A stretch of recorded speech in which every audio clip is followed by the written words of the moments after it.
everybody. Welcome to the Hallmarkies podcast. We are really excited to be here to be talking about the last weekend of Hallmark movies. This is so exciting.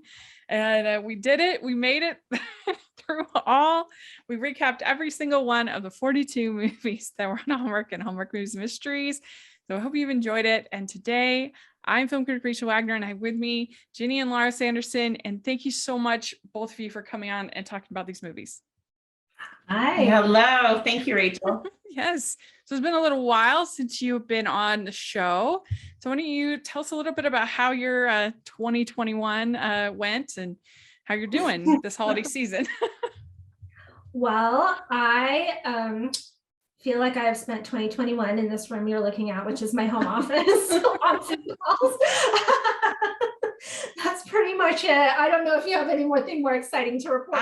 There's only so much you can say in pandemic times, but 21 was a little bit better in the sense kids went back to school and able to kind of get back to some regular life. So I can't complain. It's been a good year. We've been writing. It's great. That's good. How have you felt the Hallmark season has been this year? Have you been able to watch some of the movies? Yes, I think this is the first year in a long time I gave myself permission to not watch all of them. And I really actually enjoyed them a lot better as a result, because it wasn't so much a marathon as it was, a spectator sport, an enjoyable experience. And I've just really been impressed with the direction the network is heading and the ones that I've seen, especially from, reintroduction of a lot of comedic elements that I feel have been lacking in past years. Yeah, I mean, overall, it's been a standout season compared to maybe the last few. And what's great is I think it feels like a network this year where it's offering different flavors, all kind of under the same umbrella. Whereas there have been years where it was like, here's your flavor for the year. It's party planning, and I really felt like they touched so many different touch points. So overall, I got all the feels in different movies. Yeah, I think even when they were doing something that was party planning, let's say, they still had like a slightly different spin on it. Like for the Sister Swap movies, like they essentially, the first one was Save the Theater movie and the second one was a party planning movie, but they had like a new kind of twist on it, which made it more palatable and fun experience to watch. Absolutely. So, yeah. Agreed. And the diversity has, as we all knew, just increased the joy and the mood of all of the films. So that's been awesome to see. And it feels much more, just fluid this season. Yeah, I think that's been really fun to see the diversity and it hasn't just been performative. Like I think that they've done a good job working them, into the story it started right away with the Christmas from the Heart, where you had the mixed race couple and, the whole thing with his daughter and her hair and her, that kind of, I thought that was a good one to start out the season on, and just telling us like, okay, we're going to tell some really good stories. Agreed. So yeah, it's been good. And I think that they ended pretty strong on this weekend. They had 3 movies that I really enjoyed. They technically had 4, which was the movie that had been Sugar Plum Twist that had been on Hallmark Movies Now, which I recapped with Lila Fitzgerald. If you haven't watched that or listened to that episode, please do. It was really fun. And she was very insightful about the world of dance and about the need for diversity in dance. I thought it was a really good discussion. So check that out. It was really fun. But let's start with Christmas for Keeps. And this was on Hallmark Movies and Mysteries. And it is at Christmas time, a close-knit group of childhood friends returns home after 10 years to take part in the celebration of the life of their beloved high school teacher. So this starred Krista B. Allen, Ryan Rotman, Meryl Scott, Cardi Wong. It had a great cast, Ashley Newbrow. And what did you overall, Ginny, what did you think about this one? You're going to start with me. Okay. I don't know if you have ever seen the Hallmark musical with Annie Potts called The Music Teacher. Oh, I've heard of it. I haven't seen it. Okay, I have seen it a lot. Got the Hallmark Hall of Fame, I think. Respect to everyone involved in that, because it includes some Hallmark favorites and it includes some Heartland favorites as well, because I know you're a Heartland fan now. It is my favorite worst Hallmark movie. Oh. And I just have to bring it up because I think it affected my viewing of this too much, because it's almost plot point for plot point the same. The difference is that the music teacher is very much alive, and here he is nothing but a memory. But it involved some, adult actor flashbacks where they're playing themselves as teenagers. That can be a little awkward at times.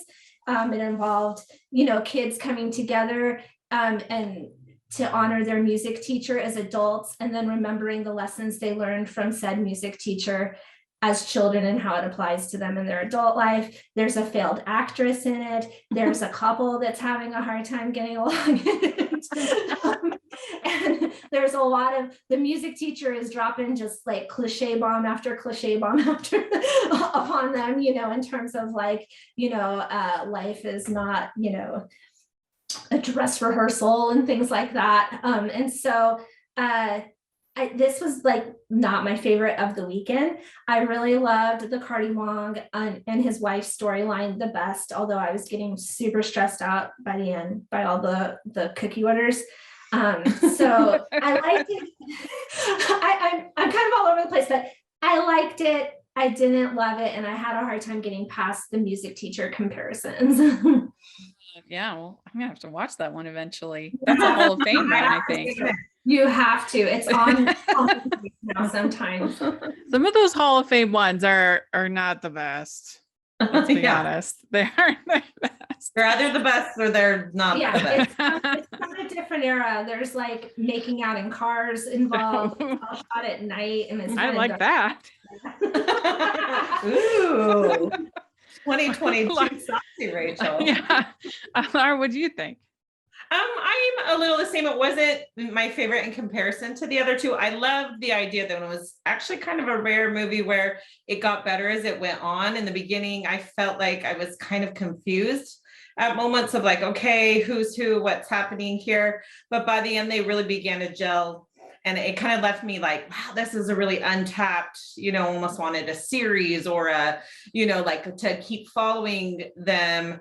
But in terms of like freshness for Hallmark, I love the ensemble cast. It's so much, it adds so much to it. Cardi is just awesome. I feel like his acting is so strong.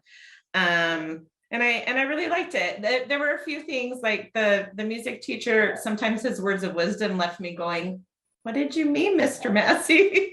But he was great from an acting standpoint, but the actual writing at times left me a little confused. He spends a lot of one-on-one time with kids that I was just like, I don't think that's actually an advisable practice. But remember, this is in the past. Oh, yeah. Yeah. Well, it is kind of it seems like a small town. So I don't know how big the classes are, the drama classes, but yeah, that's true. And I did cringe a little bit with the adult actors pretending to be teenagers. That's not the best. It's like, how much can it really cost to hire some teen talent? Is it really, I don't know. That I agree. I would have characters pulled it off better than others. Yeah, but I kind of looked at it as since I've seen the music teacher, I kind of looked at it as sort of a Hallmark version of The Big Chill. Maybe that's a lazy comparison because that's a similar plot. So I kind of looked at that and it kind of reminds me what you're saying about the like Mr. Massey's having like the perfect thing to say at every moment.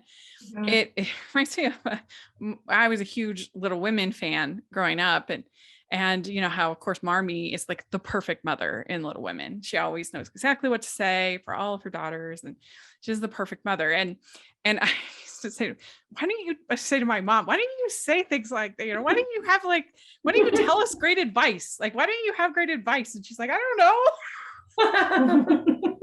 It's true though. What's the best advice you got? I'm like, I think it was all given out. I think there's no new great pearls of wisdom that I use Marmy all the time. Don't let the sun go down on your anger, girls. Yeah. You know? Stuff like that. That's right. Nobody says stuff like that. Everyone's just like, calm down. Like, chill out. You just gotta buy a quote book at, a used bookstore and memorize it like Mr. Massey did. Yeah. But I have to say, I overall enjoyed it. I do think it packed in a lot. I do think it probably would have been better as like a pilot for a television show or a series or something like that. But I still overall enjoyed it. I liked the different pairings that they had. You have Ashley Newbrow and Cardi as they're married with kids. And that was probably the best of the plot lines. Because I don't know, like it's understandable because I think in any relationship, you have times where somebody's pulling the larger half of the the work and the stress and everything like that. And then you'll have another time where it's the other partner. And that's just going to happen sometimes.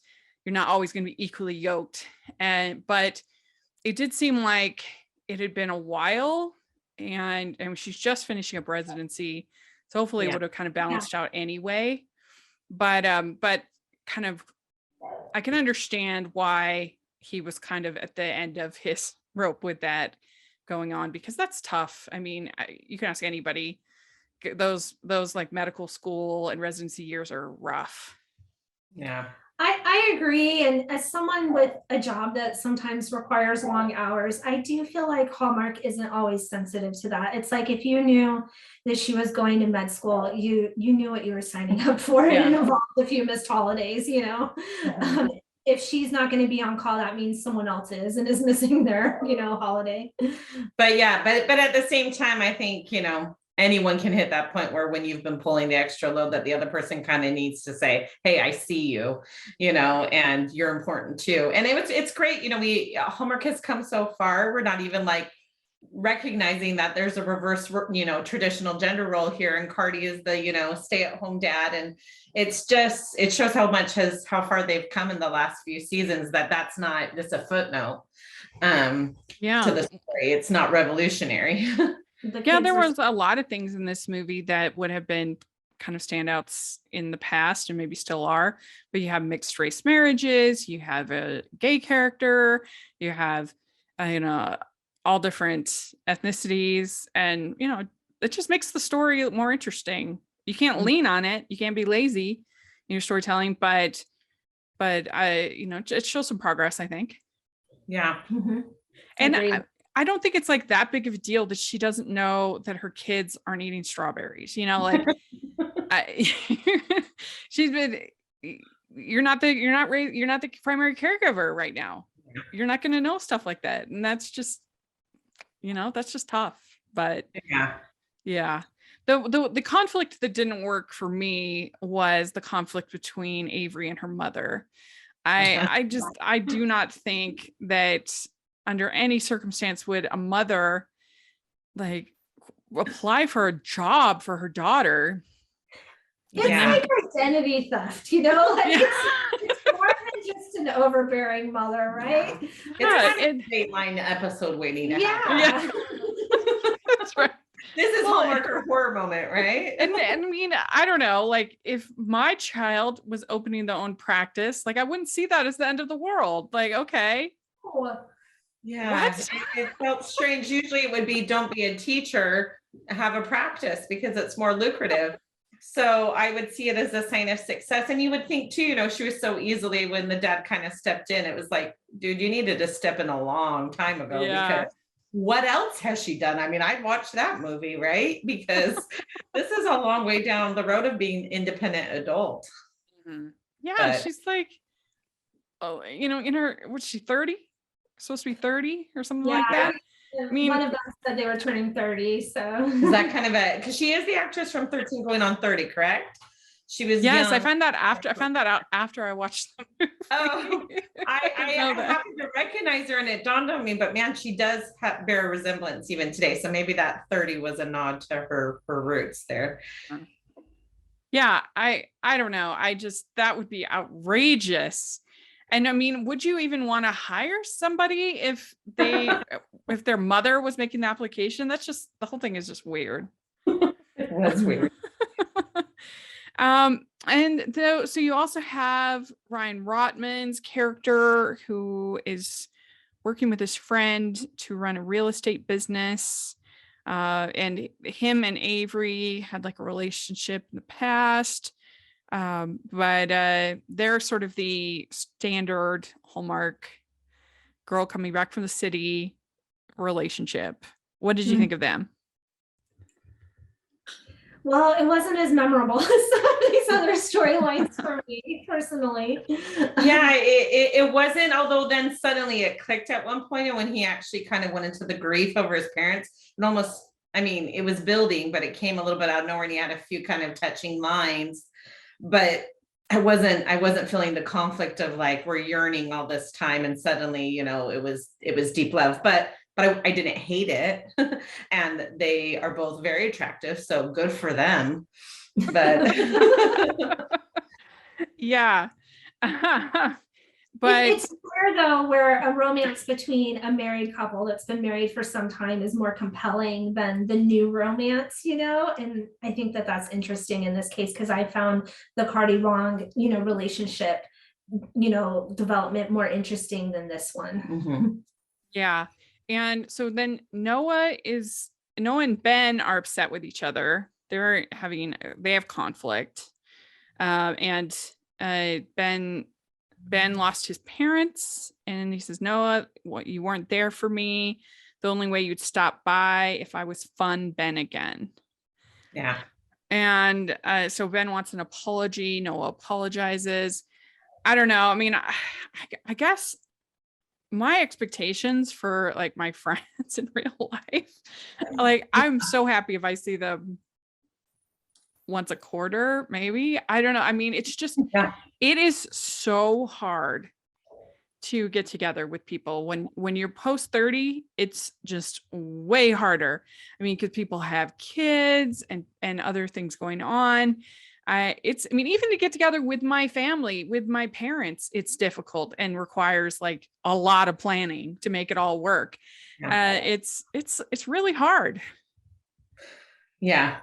And there were a lot of those kind of conflicts in this where I thought this just seems like unrealistic expectations for adult life. It was kind of, but also that's interesting to explore, because I think a lot of people struggle with that. They want these friendships to stay the same or to pick up where they left off. And it was good for them to all realize like, hey, we can't just live in our daydreams. And that's one thing you don't appreciate in your 20s, is just how much easier it is to get together. Like if you're bored on a Friday night, I used to have like tons of people I could call, hey, you want to do something, whatever. That just isn't almost impossibility right now in my life. If I have nothing to do on a Friday night, which in and of itself is rare, especially Christmas, but I have to plan that months in advance, even with my family. Yeah. It's just, you're not fundraising anymore. Yeah, that's right. Just kidding. It's just my friends. I don't know.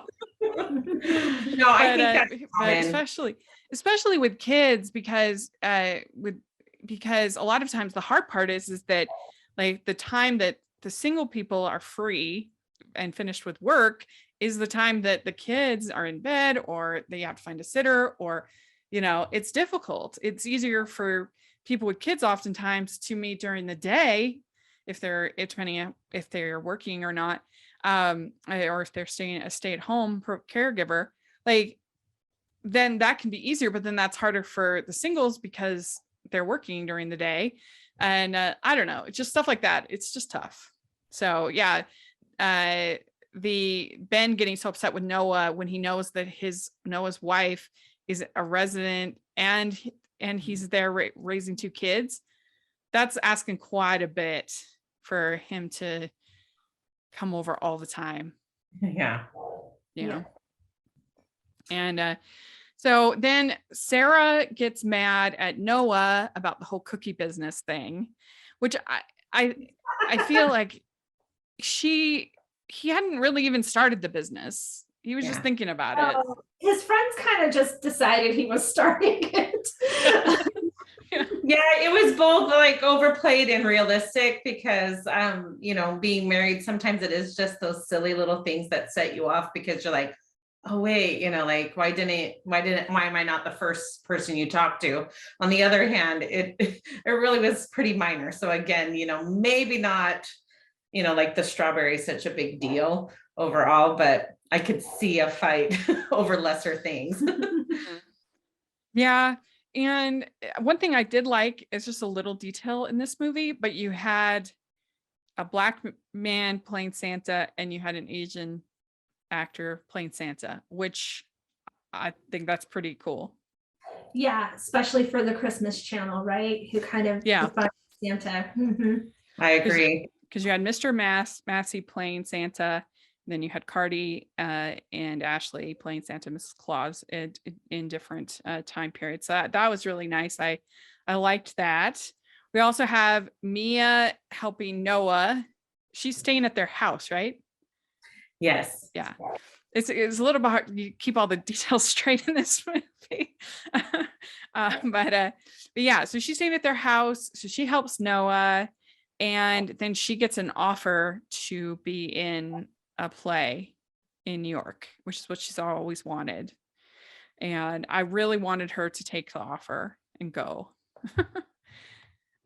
Because when you get that again, and it's not like Broadway shows last forever, it's just be a short commitment.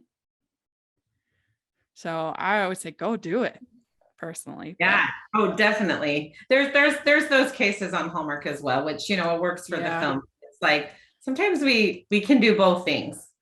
It's not two things can be true, right? Yeah. I mean, there's the one I can't think of the name all of a sudden, but the one with Sarah Lancashire, that she's trying to get on Broadway. She gets the and that always bummed me out in that movie. Take it. Yeah, take it. Go do it.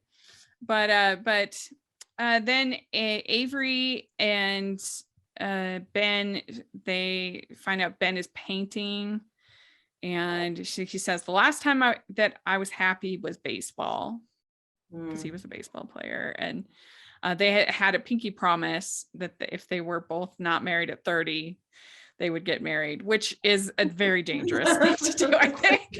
Who are all these children making plans for eventual spinsterhood? A lot of pinky promises. Yeah. But we did get a lot of kisses for a Hallmark movie. We got 3 kisses from Ben and Avery. So that was good. My 10-year-old said there's a lot of kissing in this one. And if you know me, I'm a big fan. Positive or negative? I think a positive. But yeah, we got some kisses and, real adult problems. And honestly, at times, like the Mia character was a little bit grating to me. And like when they were pushing him to do karaoke, but that's pretty realistic. Like friends are annoying sometimes. Yeah. Yeah. Do you have a go-to karaoke song that's like, you can do? Yeah, mine is to just like look like a deer in the headlights and wait till someone else says that. That's my go-to karaoke. Do you have one? Yes. I just look through the book like I'm still deciding, but I'm not looking at anything. I mean, I don't have a Christmas karaoke song. I probably should work on that. But I do have Wide Open Spaces, Dixie Chicks. That's my go-to. Oh, good. It's very easy. I know I can do it. I know the words. So yeah, that's my go-to. All right. Maybe you can do an outtake, like bonus episode. Who doesn't know what I'm talking about? Yeah, we can do that. If you join the Patreon, I will sing. All right. I will sing Wide Open Spaces for you. But yeah, so then we have that Ben has made this bench for Avery's parents, and so then Avery and the mom make up in the bench. She says she's sorry, and yeah, that whole plotline wasn't very good. Also, the mom did not look old enough to have a daughter that old to me. Oh. So then Sarah is going to bring a partner in when she finishes her residency, and so that she can be at home more, and which I think would probably be unlikely for when you're just starting, but what do I know? I felt like that was like too many storylines in this one movie where people are basically just getting out of school and starting their own business. Yeah. I'm like, I think if you're coming out of med school with student loans and you got a stay-at-home spouse, like you don't have the funds to open your own residency. Right, and have a partner and everything. You still have to be a young, I mean, we've all watched Grey's Anatomy. We all know what it's like. We are experts. That's right. But nevertheless, so then Ben takes a coaching job and he says, I love you, Avery. And then Avery says, I love you so much. So all's well that ends well. And then Mia gets the offer for the teaching job. Like I said, I still wish she had done the play because it would only be a couple months. Like these shows most shows, especially plays, they don't go on for like years and years. There's not that many like Phantom of the Operas out there that are there for 20 years or whatever. Most of them, it's just a couple of months run. And so go do it. And like, even if they are there forever, it's different actors and stuff. So I don't know. I just say, go do it, live your dreams, and then come back. The high school will not go away. Agreed. And can I ask a question? It's just, how does Cardi's cookie business, even though he's kind of being a stay-at-home parent, why is that good for him, but her doing that is a bad choice? I guess I'm always kind of conflicted when within the same story you have go after your dreams and take a risk, and way too risky, stay home. Yeah. Well, I guess because that involves her going to the evil city. Oh, and he can sell his cookies right there. Yeah. Might end up so we have to be careful. Yeah. You don't want. It's like it's a really bad move to go. As I say on the podcast, the only good people in the city in a Hallmark movie are people that are running a parade or window designers. Very, very true. Yeah. Occasionally you'll have like a department store person, but they usually have to go through like, they're usually angels though. Maybe like a bellhop or a doorman who's like, or like they have to go through like they start out mean at a department store and then they go through an arc and become a good person. Not at the beginning, but they probably move to a small town afterward. Yeah, that's right. But nevertheless, they all honor their teacher and they have a big group hug at the end, which was really fun. So I don't know. I still overall enjoyed this. I thought it was sweet. And so I would give this 3.5 out of 5. And I'd be interested to see more about these characters now that they kind of got the foundation. I would be curious to see what happens next. But what about you, Ginny? What would you give it out of 5? I'm going to give it a 2.75, but I agree with you. I do think these ensemble Hallmark movies lend themselves better to a sequel than just straight up one relationship storyline. So I would not mind seeing a sequel at all. Yeah. What about you, Laura? I'd give it 3 stars. It was good. And same thing. I think a sequel could even maybe be better. Or even like we talked about a series or something that took a look at them or something similar. Ho, ho, ho. We'd like to take a second and thank our sponsor for this episode of the podcast. It's the Hallmarkies Patreon. Do you love Hallmarkies podcast, especially at Christmas? Do you enjoy the holiday previews, recaps, interviews, and bonus episodes?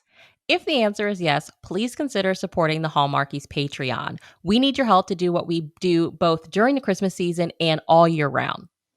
But not only do you help a podcast led by strong, independent women by becoming a Patreon, you get to become a part of the Hallmarkies family. Starting at only $2 a month as a patron, you will have access to our Facebook Patreon group where we talk about the movies, shows, and more all year. We also have many monthly patron watch-alongs with guests like Lacey Chabert, Natalie Hall, Paul Campbell, Mary Lou Henner, and more, giving their behind-the-scenes details of their films. As a patron, you also have the chance to provide input into the podcast and even join us at different tiers. So this Christmas season, spread some cheer to the Hallmarkies Patreon and become a member today. You won't regret it. Go to patreon.com/Hallmarkies to learn more. That's patreon.com/Hallmarkies. So now we are going to talk about the Christmas House 2, Deck the Halls. And I guess we should start out. What did you think of the first Christmas House? Was it one you enjoyed? What do you think, Ginny? Well, I really liked it. You know, I think probably that season, I can't remember. I think it ended up kind of towards the top for me. Yeah. I liked it as well. I liked this one better, I'll say. Yeah. I also liked this one better because this one didn't have like the weird, almost getting divorced parents and the I don't know. I thought that Robert Buckley had better chemistry with Anna Ayora, the co-lead. They had better chemistry in this one than in the last. And I don't know. I just thought it was better. Pretty much everything I think worked better, and it just had there were some awkward parts in the first one, and that's rare. Like usually the Hallmark sequels are rough. Hello, Wedding March. Oh man, the Wedding March 2 was so bad.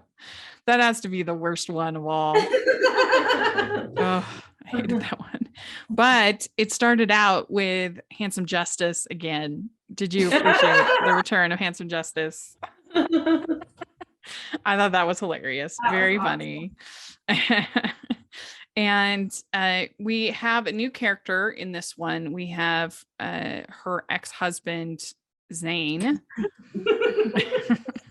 played by Matthew James Dowden, who I love. He is such a fun person. I loved his interview that he did with us. And he's like the most, that whole ad of like the most interesting man in the world or whatever. He's like that. He's worked as a lawyer. He's worked as a magician. Like he's gone around the world like as a magician. He's an author. He's just like incredible. So I hope that one of these days he gets a lead because I think he deserves it and he's good. And I thought that he was good in this. I was afraid that I'm like, oh, this character's going to be just kind of a one-note character, but I thought he was actually a good character. I loved him. And while the ending was really cute, in terms of how it was resolved for him, I was almost sad because I was looking forward to a sequel that really explored his relationship options. Yeah. Well, hey, you never know. We could get a Christmas House 3. Yeah, I think we might. I would be happy with that. I also thought that this really worked, the whole interview style that they did. They really embraced the reality TV. And most of the time when Hallmark tries to do reality TV, it's so bad, like terrible. That Chad Michael Murray movie, his Winterfest movie that he did, I can't remember what it was called, with Talia Ricci. That one was terrible. And then that weird one with Pascal, yeah. With where like Sam Page was like the third wheel at all times. I was like, what are you doing here? It was so weird. And there was like very low production schedule. It's like, we're not really filming today. Could you work at the inn? Yeah. Well, and usually in these Hallmark reality shows, they don't have like any lighting or sound equipment or anything. I'm like, come on. And so I appreciated that in this one, they actually had like boom mics and stuff. I'm like, okay. Same. And I thought it was a great running joke that you would have this point of conflict or fighting or even a romantic moment. And just at that minute, they turn around and you notice that the camera crew has been there the whole time. Right. Yeah, it was good. And so they had these like little interviews that were a lot of fun and kind of had slight sort of Harry Met Sally vibes to them, I thought. And so I thought that worked. And so they supposedly have a live reveal on Christmas Eve. There's going to be huge ratings for the handsome watching. Yeah, the Handsome Justice versus his brother. And I really enjoyed Jonathan Bennett in this. I thought that he was really good. And I especially loved the scene. He was hilarious, but I especially loved the scene when he talks with Robert Bennett about what could have been like to grow up with my sort of perfect, straight, handsome, charming brother, who becomes a movie star. Like that would be. But I thought that was a very good moment and for his character. The whole movie kind of had an energy that almost reminded me of like Christmas with the Cranks, where it's so silly, it's almost over the top, but it's rooted in real family conflict, right? Like, and I love that the brothers were goofy, and at times the war was intense, but there was so much heart there in those scenes. We could relate, if you have a sibling. I'm staring at Ginny, but we've never dueled like that. But there's a healthy competition, and even a family that gets along.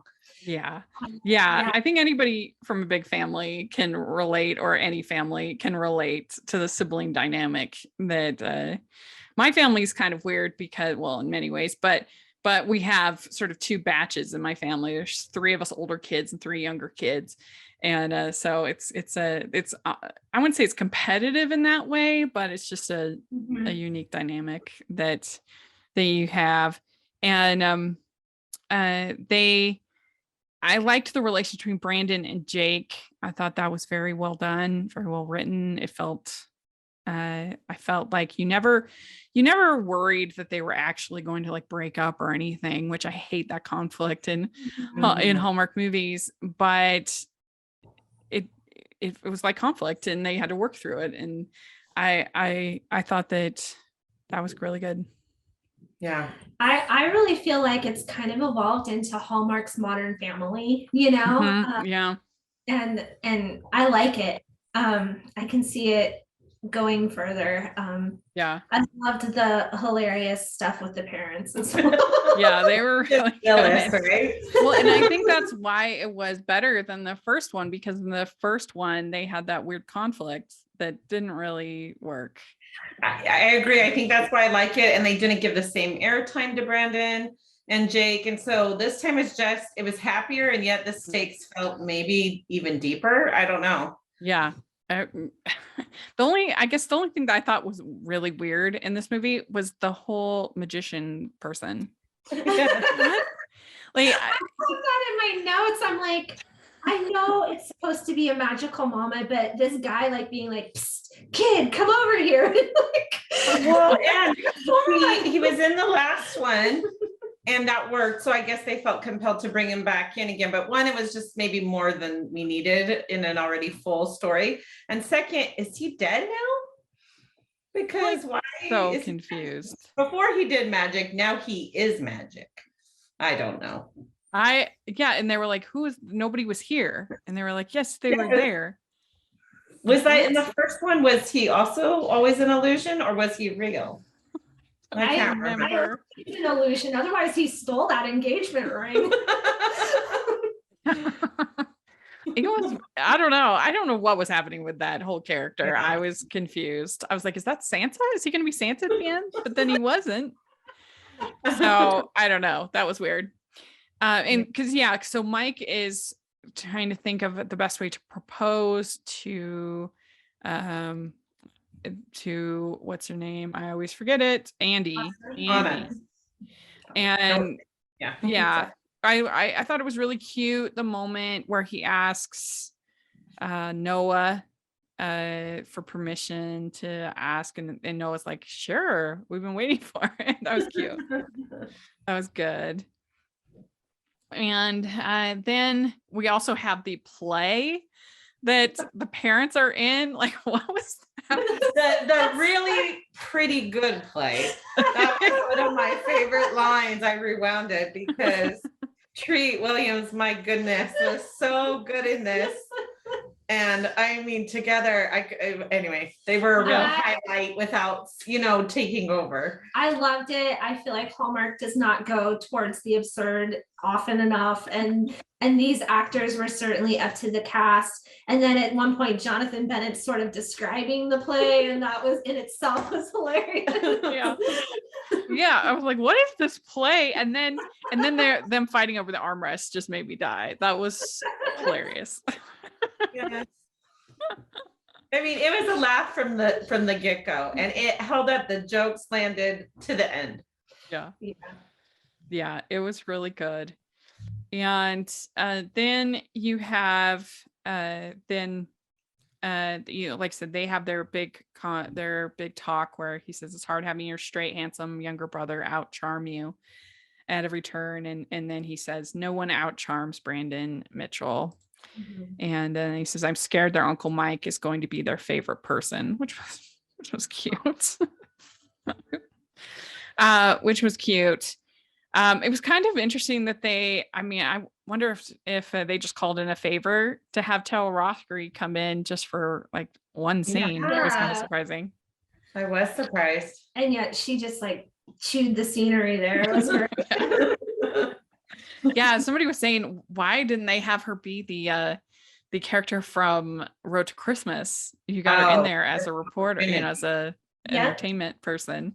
Yeah, Martha Stewart. Yeah. And so Brandon ends up winning the competition, which was exciting. And he apologizes to Jake. And then Mike proposes with the ring. I know the ring had like special sentimental value, but I wouldn't want it for my wedding. But I guess whatever floats your boat. And then at the end, we get the interviews at the end, and then Treat Williams on Handsome Justice, which was so funny. I love that. It was so funny. Dying again just thinking about. And it just was it was so good. Sometimes they add that and it's kind of out of sync with everything else, or it takes away from the ending. No, perfect ending. Yeah. And it bookends the beginning. Yeah. I also thought it was really funny whenever they mentioned Flynn Rockland and his abs. And he's like, why didn't we get to see? I wish we could have seen Flynn the Rockland and his abs. That made me laugh. I think we saw him in the next movie, but we'll talk about those. Yeah. Next movie is about Flynn Rockland. And Zane, a little more Zane. Yes. And so they end up, happy and deciding to Andy and Zane have a conversation about how they're going to co-parent and work together. And I just thought that was really nice to see, and that they're going to do that, because that's a lot of times we have couples getting back together and things like that in Hallmark movies. So to have this conversation was good. So that was this movie. I enjoyed it. It had some humor, it had some heart. I like the sibling dynamic. I'd give it like a 4 out of 5 for me. What about you, Ginny? I would give it a 4.25. I really liked it. Yeah. I will see you 4.25. I will go 4.5. I don't, there's different types of Hallmark movies. It's not like a killer romance, but I just enjoyed myself. And on that basis, I would rewatch it. So yeah. I also, the play with the dirty Santa, that made me. Yeah. That's part Sears advertisement. And commentary on gender roles. We'd like to take a second and thank our sponsor for this episode of the podcast. It's the Hallmarkies merch store. Are you looking for that perfect gift for the postable, Hardy, or Hallmarky in your life? What about getting that t-shirt or hoodie that will help you stand out at your next holiday party? Now is the time to check out the Hallmarkies merch store. Full of festive designs by artists like Jessica Miller, Carrie from Hallmark Comics, and more. You can even have more than just shirts, but totes, cell phone cases, notebooks, mugs, and more. And it isn't just Hallmark. We have designs for Anna Green Gables, Man from Snowy River, The Nanny, and more. Every purchase at the merch store goes to help support the podcast and allows us to make the great content you know and love. There are frequent sales, so go to tpublic.com/stores/Hallmarkies or see the link in the description. That's tpublic.com/stores/Hallmarkies. So then our final movie of the season, very exciting. And I think it wasn't the final movie last year, but Rachel Lee Cook had one of the final movies last year, like you said, with Cross Country Christmas. And this tis the season to be merry. And this is directed by Gary Yates, writers Jen Kirkman, Dwayne Poole, and stars Rachel Lee Cook, Travis Van Winkle, Karen Molina White. Looking for a fresh angle on her new book on relationships, Mary heads to snow-covered Vermont. She finds a new perspective and Christmas cheer with charismatic aid worker Chris. So, Laura, overall, what do you think about this one?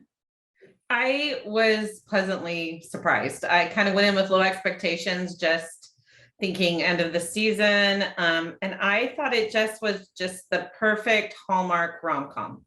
I really thought that it had good flirting vibes, good chemistry, good cozy vibes. I'm misusing vibes right now, but whatever you want to call it, I thought it really worked. Yeah. What do you think, Ginny? I agree. It's so much about expectation for me. I wasn't expecting much having seen the ads, but it was great. I think Rachel Lee Cook, her specialty is love-hate, relationships. That's really where she shines. And I really enjoyed it. Yeah. It ended up in my top 10 of the Hallmark movies. This was really fun. And it was funny. It was romantic. They had good chemistry. I don't know what else you want really in a Hallmark movie. The whole concept was really good. The whole idea that, so she's written this, she's a social media influencer person, and she's written this book, and it's all a lie. That's like a great way to start off a Hallmark movie, with a like kind of ridiculous lie. But she just kind of, that goes all the way back to like Christmas in Connecticut, that she's this report in Christmas in Connecticut. She's this reporter who is writing about all the domesticities of home life and everything. And she has no idea how to do any of it. And she's a single woman in the city. That going back to the 40s, that template of our protagonist basically being a liar, it just works in romantic comedies. So I think this was a really good concept. And the whole idea, I thought that Dale was going to be like coming back and somehow would like be more of a part of the story than he ended up being. But basically she creates this sort of perfect person out of this person who comes to the cafe all the time that she's at, and that Dale is I love that whole montage they did of the fake life. It was so good. She says the inspiration was there, but the interaction wasn't real. And so, of course, they have to make it clear that this book is absolutely essential to the company, and that they're putting all of their eggs in this basket. And your book will be our Eat, Pray, Love. Yeah. Yes. And so it's tied to layoffs, and she's just freaking out. I really liked the line when she says, "We need passports on a boat." It's really good. I want to interview this writer because I thought she did a very good job. Jen Kirkman. I thought she did a really good job it was funny. There were a lot of witty lines throughout, like that. And then the meet cute was great. I can have Travis Van Winkle without a shirt all day. It was great. He'll be the new Yule log. He'll just lay in front of a fire and people can have Christmas music on. I kind of wish they hadn't spoiled it in the promos, that had been a surprise, because that would have been even more fun. But yeah, I don't know. Sometimes I think that our like we're all adults watching these movies. We don't need to be that precious. Like we can have PG-13 content. It's fine. Yeah. And is a shirtless guy PG-13? Yeah, it's not even. Yeah. But not his fault he has good abs. I mean, but anyway, he's like what's his name from Flynn. Flynn, yeah, Flynn Rockland. Yeah, and I guess Travis Van Winkle is also very steamy in the I think it's the show on Netflix. I've heard people say, ooh. So way to go, Travis. Thank you for your service. But it was just funny and enjoyable, and they had great chemistry, I thought. Did you like the chemistry? I did. Yeah. I really did. And I wasn't really expecting it. But I thought it was great. I was expecting him to actually pretend to be Dale and thought it was going to go in like a fake fiance, direction. And at first I was disappointed. And then it was just so much richer, without like falling into that trope. Yeah. I mean, they do reveal the lie pretty quickly on. Yeah. It's not like it goes until the end and then people are like, how dare you lie to me? I hate that. And no, they find out pretty quick. The assistants, like I looked at all the Dales, there's none there. And, so then they go tree shopping, and he's like, you're such a city girl in your tree shopping, which made me laugh. And he says maybe helping people find love is a way for you to avoid finding it yourself. Mm-hmm. And that she tries to make her excuse for Dale not being real is that he's like her vision board. And I liked her editor. She was funny. Agreed. Karen Molina White. I liked her in the Love for Real this summer. And then that's the one that she was in. She was good in that, I thought. And the vision board took on a life of its own. It was good. I also liked having Adam Hertig play James, that the other guy in here. I thought that I just like him as an actor, so that was fun. I've liked him ever since Snowman's, which he plays the lead in that. Yeah, great one. Yeah. And they are talking about New York and Boston, and somebody says there are trains. You can have a relationship being in two different places. And I was like, oh my gosh, somebody's been listening to my recaps on Chesapeake Shores. Because that was my frustration. They acted like the character in Chesapeake Shores moving from Chesapeake Shores to Pennsylvania was the end of the world. And they were like moving to Kuwait. I'm like, what are you talking about? It's like a couple hours drive. It's no big deal. Anyway, so I was like, yes, that was good. Then you have the editor flirting with Joe. Yeah, which was fun. Yeah, there were kind of three couples in this movie, which was fun.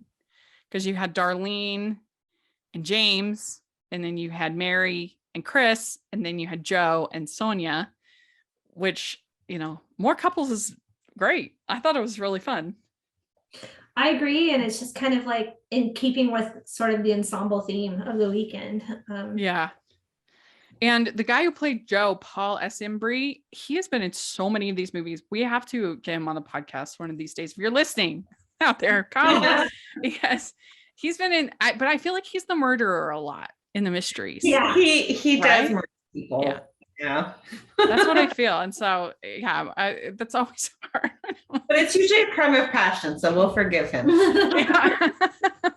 He's not ever like straight up serial killer. Yeah. And so then there's the whole town tree lighting, and at first the lights like fizzle.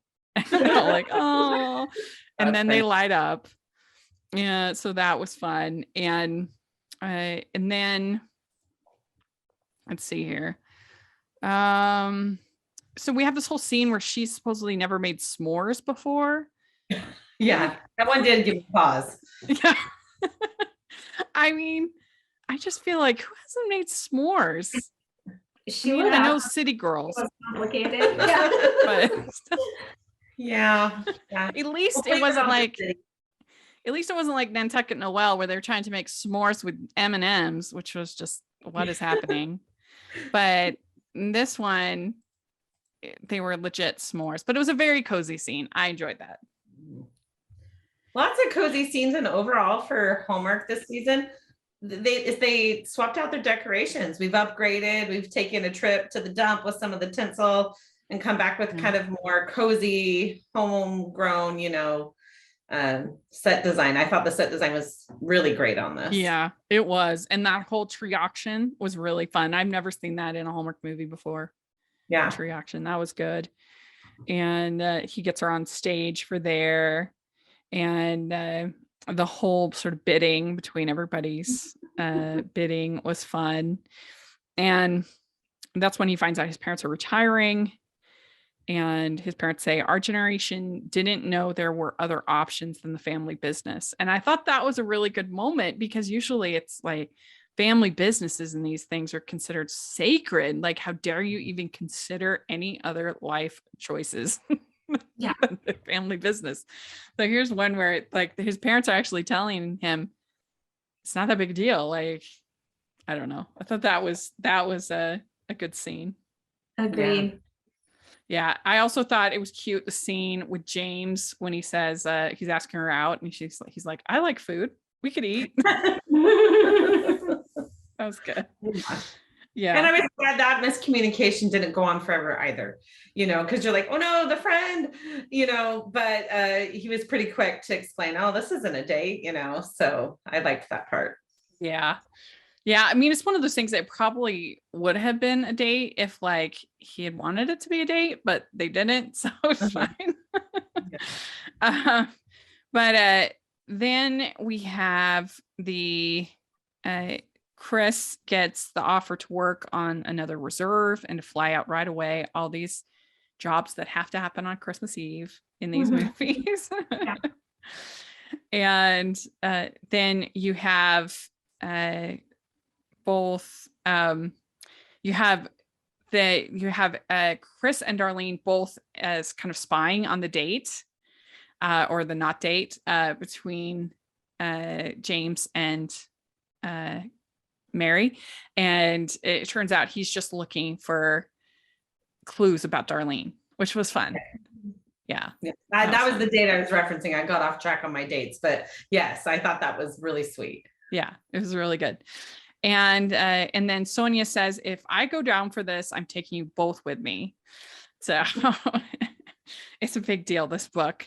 And I also like the line where they say, when one door opens, another door also does. And he says, we get how doors work. That made me laugh. That was good. So Chris might be going to Thailand on this thing. And I liked the part where her dad like admits that he didn't think her job was real. And I liked that because I've definitely felt that a little bit, that like, oh, podcasting or, blogging and things like that. Like, that's not like a real job. And I'm like, yeah, it is a real job. So I thought that was good. And so then Chris says, I want someone to tell me don't go. And then he says, I want to stop pretending to be someone I'm not because I can't find someone to love me for who I am. So that's what she says. And so then she figures it out, what she's going to write about for her new book and kind of give advice on that she learned from having a fake relationship. So I thought that was all fun. It all worked, I thought. Yeah, it was really fresh. It's such a testament to the writing because some of these elements that we might in another thing be like, oh, you used to know them, but now you're this cozy. It just worked. Yeah. Right away I could believe like, yep, they're just picking up and this is hot, and this is going to work. And same with the book. I felt like she truly learned a lesson. Sometimes it feels a little rushed. but it all felt very developed. I also loved with the book that it was realistic, like the publisher basically being like, well, yeah, we need to publish this book in a year, but that means you need to come up with the idea soon. Not like this is going to press in, Right. That's true. write the book overnight, which we sometimes see. So the pressure was on, but I felt like there was some realism to it. Yeah. That's true. That's a good point, that it wasn't like we have to publish it before Christmas, like where it's totally ridiculous. Yeah. Actually, thought it was gonna go the way of her turning it into a novel for some weird reason. But I like the book she's gonna write. I think that's good advice. And so then we have a race to the airport, which it's hard to pull off nowadays. I mean, there's just so many limitations with airports but it was fun. And she says, I will say it, don't go. And then he's like, I wasn't going to go anywhere. I came to find you at the airport. Yeah, so it was cute. Very cute. Yeah. So I really enjoyed this one. I thought it was one of the stronger ones of this year. I would give it a 4.5 out of 5. What about you, Ginny? 4.5 as well. Mm-hmm. That's my score, 4.5. Right. I don't know what it takes to go 5, but it was great. I think after a great season, they ended right where Hallmark always starts, and it's Christmas, love, and just wholesome romance. I only gave 1 5 this year. This season. I gave 2 this year. I gave a 5 to Her Pen Pal this summer, which I thought was just about perfect. And then I gave a 5 to Kiss Before Christmas, which I absolutely loved. That was my favorite of the season as well. Yes. It was great. Yeah. So I really enjoyed it. Mm-hmm. It was so well done. So yeah, there we go. That is the season. Let us know what you thought, if you're listening, what you thought of all 3 of these movies. We'd love to hear your scores. And thanks so much to both of you for coming on. I really, really appreciate it. And do you want to share your social media and all that fun stuff? Sure. You can find us on Twitter at Sander Sisters. And also, we're recently writing for the Meet Cute podcast. It's a new format. If you aren't familiar with it, it's like short 15-minute, little episodes that are romantic meet cute scenarios. So check it out. Cute. Yeah, very good. And you can find me at Rachel's Reviews, all of our social media, iTunes, YouTube, and on Rotten Tomatoes. So please check that out. And also make sure you're following the Hallmarkies podcast all over social media. And if you're listening on iTunes, please leave your ratings and reviews 5 stars. We sure would appreciate it. And if you are watching on YouTube, please give this video a thumbs up and subscribe to the channel. We appreciate that so much. We also have our Patreon group, which Ginny is a member of. Very exciting. Yes, thank you so much. And we also have the merch store, which we have tons of fun, festive, and romantic designs. So please take a look at that. And thanks again, ladies. Wish you a very, very Merry Christmas, and we'll talk to y'all later. Bye, everyone. Bye. Merry Christmas.